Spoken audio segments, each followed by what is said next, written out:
Hi there, I'm Alex Cunningham, and I'll walk you through this Notion tutorial step by step. Let's jump right in. Looking to level up your Notion workspace with a simple visual way to track your progress? Today, I'm going to show you exactly how to create a progress bar in Notion, step by step. By the end of this quick tutorial, you'll be able to turn plain numbers into satisfying, colorful progress bars, perfect for managing big projects, habit tracking, or just keeping yourself motivated. It's easier than you might think, and once you know how, you'll probably find yourself adding it to all sorts of tables. Let's dive right in.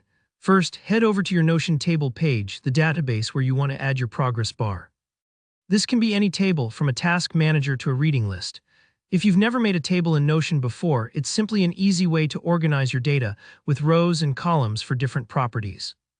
Make sure you're on the page with the table where you'll be tracking progress. Next up, let's add a number. In Notion tables, each column is called a property, and these properties can be customized for different data types.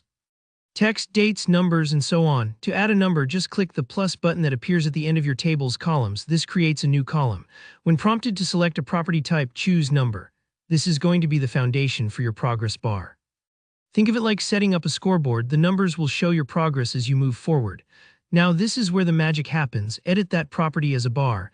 It sounds technical, but it's actually very straightforward. After you've created your number column, hover over the column header until you see the property type option.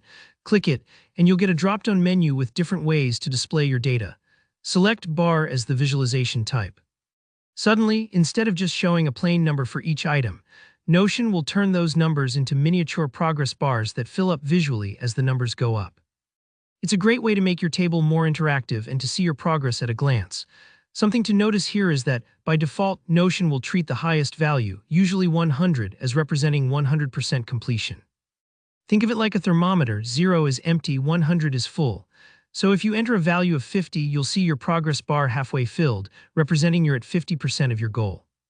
This default is perfect for most situations, whether you're tracking a project toward completion, a daily water intake where 100 ounces is your target, or the percentage of tasks done this week. If your goal isn't 100, you can easily adjust the max value in the property settings, but for most people, that's good to go out of the box. Now just type in your desired value for each row of your table. For example, maybe you've read 30 out of 100 pages of a book. Just enter 30, and you'll see the bar move up to show your real-time progress. Notion automatically calculates and displays the filled portion of the bar, so you don't have to do any extra math or formatting.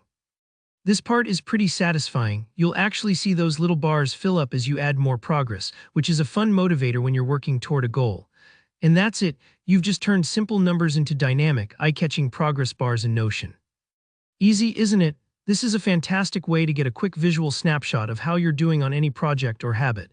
I hope this guide makes your Notion tables even more powerful and fun to use. If you found this helpful, please give the video a like, and if you have any questions or want more Notion tips, drop a comment below. I'm always happy to help.